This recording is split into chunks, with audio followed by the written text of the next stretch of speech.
Hi guys, welcome to the another video of Excel tutorial. Today we are going to discuss how we can create a inventory audit. In this template, we are going to discuss how you can create actionable inventory audit in which you can create a count sheet, perform the variance analysis, and as per the variance analysis exception, what are the action required? Then you can present your analysis by this dashboard. In the analysis, whatever discrepancy you are facing, for that you have one investigation sheet. And then as per your investigation, what are the adjustment you need to make in your inventory audit? And finally, the format of the inventory audit report. So let's start. In the introduction tab of this sheet, you will get to know what is inventory audit and what are the type of audit. So if we talk about the audits, it is a systematic verification of physical inventory against book records to ensure accuracy, identify discrepancies, and maintain compliance with accounting standards. And it is very critical for financial reporting, fraud prevention, and operation excellence.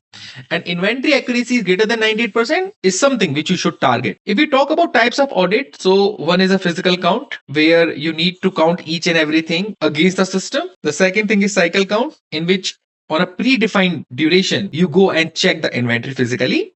Then there is spot check, in which random and targeted verification of a specific item. There is no predefined time. You just randomly go and check if my physical inventory is matched with my system inventory. Then there is an external audit. So independent accountant can be hired for your inventory audits. So basically, what are the KPI which we target by the inventory audit? One is inventory accuracy. The formula is this one. Value accuracy, the shrinkage rate, and the count variance. All the formulas are very much self-explanatory. I have also mentioned what should be the ideal target for all of these KPIs.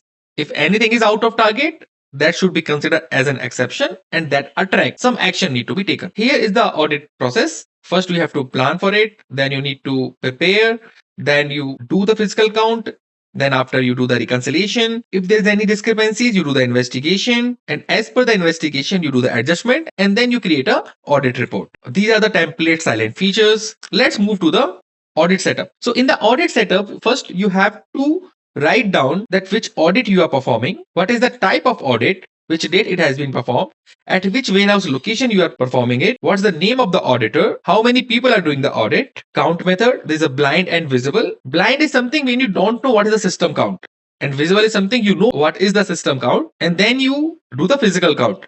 So sometimes it can create a bias. So that is why blind is always recommended. And which is the system is in use against which you are doing this physical count. In this case, it is SAP S/4HANA. Now this is the important part of the audit setup. So generally what happens whenever you take a cut from the system and when you perform the physical count, there is some time gap in between.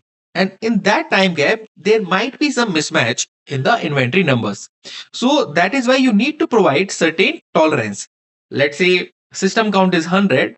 And if your physical count is 98, then you still allow it, because in the meantime, when you take a cut from the system and when you reach to the floor, there might be some order which gets shipped. So that is why you need to provide certain tolerance. What are the standard tolerance which are being used? One is this match tolerance, in which you match the number. So there will be a 2% tolerance. Then for the minor variance, you are providing the tolerance of 5%. If the count is in the range of plus minus 5%, then you will be calling it as a minor variance. Then there is a significant variance. If something is beyond 5 to 10% in terms of discrepancies, then it will be called as significant variance. The same kind of threshold you need to provide in values as well. I am using in terms of dollars, but you can use in terms of percentage as well. So if there is a discrepancy below $100, it will be called as minor variance, and discrepancy more than $1,000, it will be called as significant variance, and more than $5,000 will be called as critical variance. So once you have set up all the rules and the details of the audit, now you need to prepare a count sheet. So this is how a count sheet look like. In the count sheet, you have the SKUs, its description, which category it belongs to, in which location. So in the warehouse, there are pallet location which are assigned on certain bays. So you can read it like B lane, third row, first pallet, something like it. Or you can use your own nomenclature. This is the unit of measurement. This is the unit cost.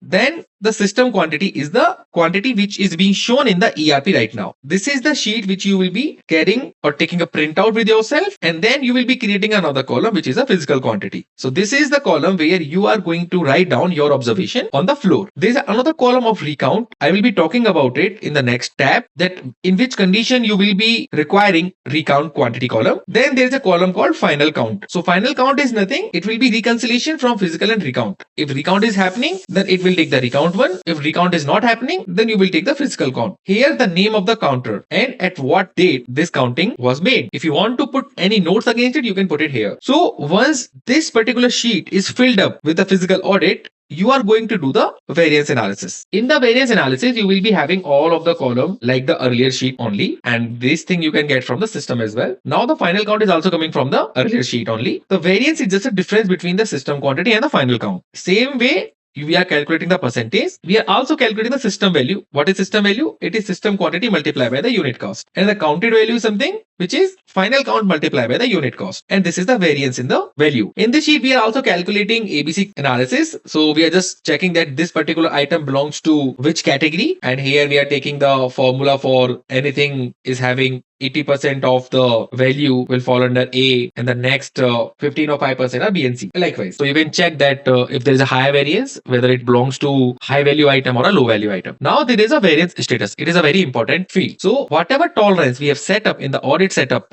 sheet, those variance will be used to create an alert here. So if something is in the tolerance, whatever you set up here, it will say that it is a match. If something is out of tolerance, so here you can see that variance is more than 2%, correct? So it is saying it is a minor. If you go into the audit setup, you will get to know if something between 2 to 5%, it's a minor variance. So the same way, if something is more than 5%, it will go to the significant. So as per the variance status, we are providing actions. So if something is matching, then no action is required. If there are cases where the minor variance is there, you need to do the investigation for it. And if there are cases where you have significant variance, you need to do the recount plus investigate. So that is why this recount column in this sheet is being used. If something has been marked as recount, you need to do a recount, and that recount number will be considered as a final count number. So this is how you can create this sheet, and as per the alerts, you can provide the action required. In the next step, it is just giving you the summary of whole audit or analysis. Like you have 100 SKUs, the inventory accuracy is 83%. The formula which we are using here is the same, this one. Okay. What is the total system value? What is the total variance value? How many items are matching? Because it is 83%. That is why it is showing 83 out of 100. And the minor variances and are 7.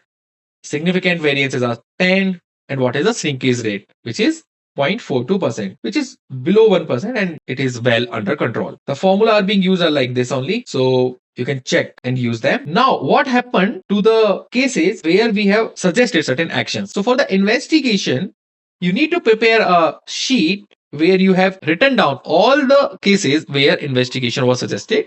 You will be having the investigation number for which SKU this investigation was performed, what's the description of that SKU, and how much was the variance, and how much was the variance in terms of value. So after the investigation, you need to write the root cause, that why there is a variance, which is a minor or a significant one. You can provide root cause like there was a theft, some receiving error, some system error, or the goods got damaged, and multiple reasons which you can write down. And if there's a recounting required, you can provide the status of that. Have you done the recounting or not? And after reviewing this particular investigation sheet, the approval manager will approve it.